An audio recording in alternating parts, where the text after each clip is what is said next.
सबसे पहले सबको नमस्कार, सत श्री अकाल, बहुत बहुत धन्यवाद। दोस्तों, भारत की राजनीति में पहले क्या होता था कि एक मैनिफेस्टो जारी किया। 90% जनता को मैनिफेस्टो का पता ही नहीं होता था ये क्या होता है।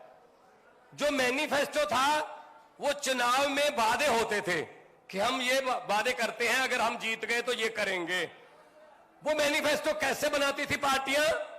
पहले दूसरी पार्टी का मैनिफेस्टो का इंतजार करते थे कि अगर उन्होंने 1 लाख नौकरी लिखा है, हम 2 लिख दो, 2 लाख लिख दो। अगर उन्होंने चावल 5 रुपए किलो लिखे हैं, 4 रुपए लिख दो, हम उससे सस्ता कर दो।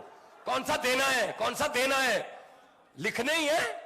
तो ऐसे ऐसे वादे लिखती रूप में झूठ बोलते थे हमारे साथ। वो आम आदमी पार्टी आई, एक नई सोच लेके आई, नए यंग लड़के लड़कियां आए पार्टी में, out of the box ideas निकाले कि ये मैनिफेस्टो नहीं जारी करेंगे, हम वादे नहीं करेंगे, हम गारंटी देंगे कि ये काम करेंगे।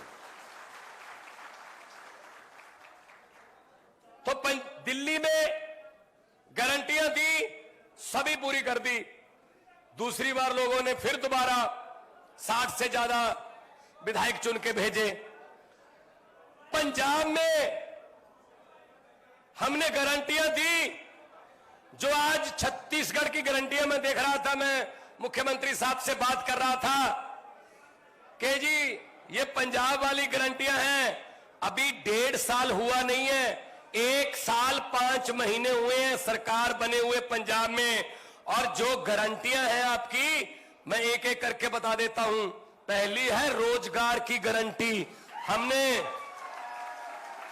हमने पंजाब में अब तक 31,910 लड़के लड़कियों को सरकारी नियुक्ति पत्र दे दिए हैं, नौकरियां दे चुके हैं। और प्राइवेट सेक्टर में लाखों की गिनती में लड़के लड़कियों को रोजगार मिल रहा है पंजाब में। रोजगार की गारंटी हमने पूरी कर दी और उस पर लगे हुए हैं। जैसे आता जाएगा और लड़के आते जाएंगे, हम और पोस्टें क्रिएट करते जाएंगे और लड़के लड़कियों को रोजगार मिलता रहेगा। दूसरी है बिजली की गारंटी। इससे सबसे ज्यादा करंट लगता है बीजेपी को, इससे सबसे ज्यादा झटका जो है बिजली की गारंटी से लगता है। आम आदमी पार्टी ने पंजाब में वादा किया कि पंजाब में बिजली के बिल 0 आएंगे जैसे दिल्ली में आते हैं।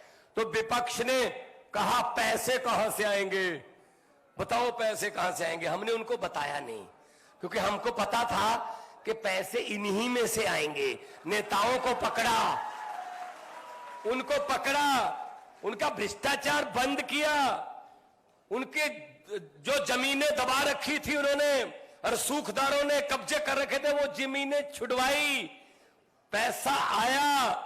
और पंजाब में जुलाई महीने से 1 साल के बाद, अभी अगस्त आ गया, 1 साल हो गया है, 1 साल 1 महीना हो गया, पंजाब में लगभग 90% घरों को बिजली का बिल 0 आता है। पंजाब से बहुत से मेरे भाई बैठे हैं, पंजाब मेरे रिश्तेदारियां हैं, दोस्त मित्र हैं, आप बता दीजिएगा इनको कि कितने बिल आते हैं। मैं आपको एक बड़ी अच्छी बात बताता हूं। पंजाब में बाढ़ आई है, तो परसों में बाढ़ प्रभावित एरिया में गया। कोई एक घर था जो थोड़ा निचले इलाके में था, पानी भरा हुआ था। तो एनडीआरएफ की टीम ने कहा जी वो आने से मना कर रहे हैं कि हम यहीं रहेंगे छत के ऊपर। मैंने कहा चलो ले आते हैं उनको। मेरे कहने पे वो आ गए, बोट में बैठ गए।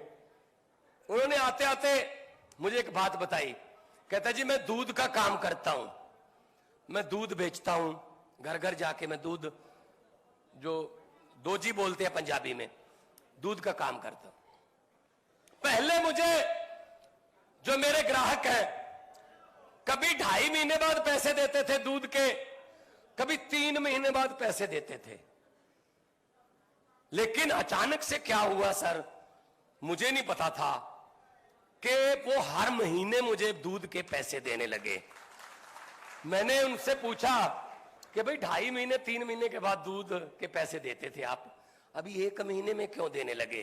तो उन्होंने कहा जी कि आम आदमी पार्टी की सरकार ने बिजली फ्री कर दी, हमारा 5-6 हजार रुपया महीने का बिजली का बिल बचने लगा है। बिजली का बिल बचने लगा, उन्होंने दूध वाले का बिल उतारना शुरू कर दिया। कितना फर्क पड़ता है ये नेता लोग नहीं जानते। जिनके घर में हजारों यूनिट फ्री आते हैं ना, उनको नहीं पता इसकी कीमत।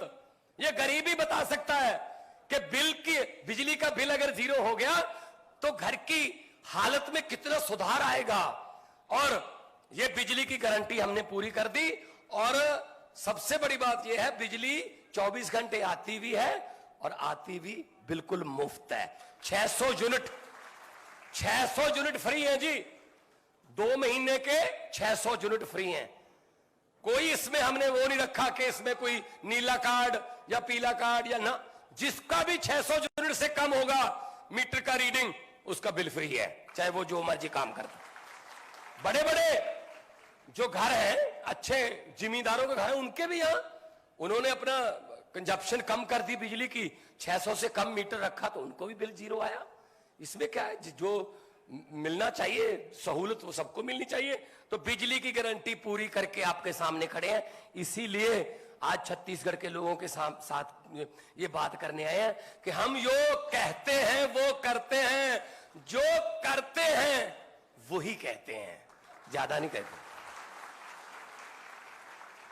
हम जुमले नहीं बनाते भाई साहब, ये जुमलों वाली फैक्ट्री तो उनके पास है।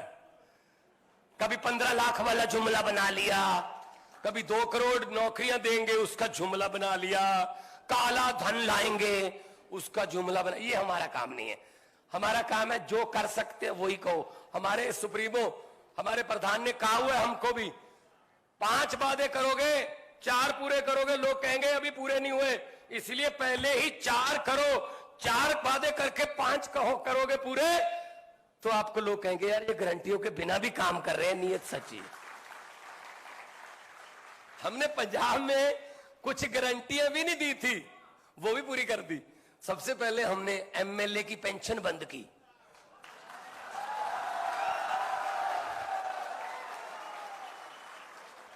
भाई साहब, जितनी बार एमएलए बनते थे उतनी बार 60,000, यानी कि 4 बार एमएलए हो 2,40,000 रुपए आपको पेंशन मिलेगी। 4 बार एमएलए रहे हो, चाहे 1 दिन एमएलए रहे हो, बस चाहे 10 दिन रहे हो, महीना रहे हो। भाई साहब, कई तो ऐसे थे जिनको हारने में फायदा था। 6-6, 7-7 बार एमएलए बन चुके थे। एमएलए बनते हैं तो तनख्वाह मिलेगी 80,000, एमएलए नहीं बनते हैं तो पेंशन मिलेगी 3.5 लाख। तो हमने क्या किया, विधानसभा में पहले ही दिन एक्ट लेके आए कि आप तो हाथ जोड़ के लोगों को ये कहते हो हमें सेवा का मौका दीजिए, सेवा की पेंशन नहीं होती। एक पेंशन मिलेगी, सिर्फ एक, चाहे 10 बार रहे हो चाहे 15 बार रहे हो, हमें कोई इसके। हमने सबसे पहले उनकी पेंशन काटी, उससे लाखों रुपया बचा जो हम बेरोजगारों को तनख्वाह देने में इस्तेमाल कर रहे हैं। फिर हमने एक गारंटी और पूरी की। हमने कहा था कि भ्रष्टाचारियों पर नकेल कसेंगे। हमने मंत्री पकड़ने शुरू किए भाई साहब। क्या निकला उनके घर से, आप हैरान हो जाओगे। ये हमारे देश को अंग्रेजों ने तो 200 साल ही लूटा था। अंग्रेज भी आजकल शर्मिंदा होंगे कि हमने 200 साल में इतना काम नहीं किया जितना ये 2 साल में लूट लेते हैं। मंत्री पकड़े, घर पे तलाशी ली गई, ये तो कुछ भी नहीं है, ये शैंडलियर वेंडलियर। इतना करोड़ों का उनका घर और बाथरूम इतने आलीशान। चलो ठीक है, वो तो रिश्वत का पैसा था, बनाएगा। लेकिन एक चीज ऐसी मिली जो सिर्फ हमारी नहीं, हमारे शहीदों की आत्मा को भी झंझोड़ देती होगी। शहीद आजम भगत सिंह जैसे, चंद्रशेखर आजाद जैसे हजारों योद्धाएं जिन्होंने 23-23 साल की उम्र में फांसी के रस्से चूमे, उनकी आत्मा भी ना तड़पती होगी ये देखकर कि उस मंत्री के घर से नोट गिनने वाली 2 मशीनें मिली थी। भाई साहब आप बता दीजिए, आपके घर पे नोट गिनने वाली मशीन है? नोट ही नहीं है तो मशीन क्या करनी है? जो थोड़े बहुत थे वो नोटबंदी करवा के ये ले गए, मोदी जी ले गए जो जितने थे। तो ये नोट गिनने वाली मशीन का मतलब है इतने पैसे आते थे लूट के हर रोज कि उसके घर वालों ने भी बोल दिया हमसे गिने नहीं जाते, मशीन ले आओ। ये हालत कर दी है यार। और इतना बड़ा आलीशान बंगला कहां रहता है आजकल? 6x6 के कमरे में जेल में है भाई साहब। जितने मर्जी इकट्ठे कर लो पैसे, हीरे मोती, मगर ख्याल इतना रहे कफन पे जेब नहीं होती।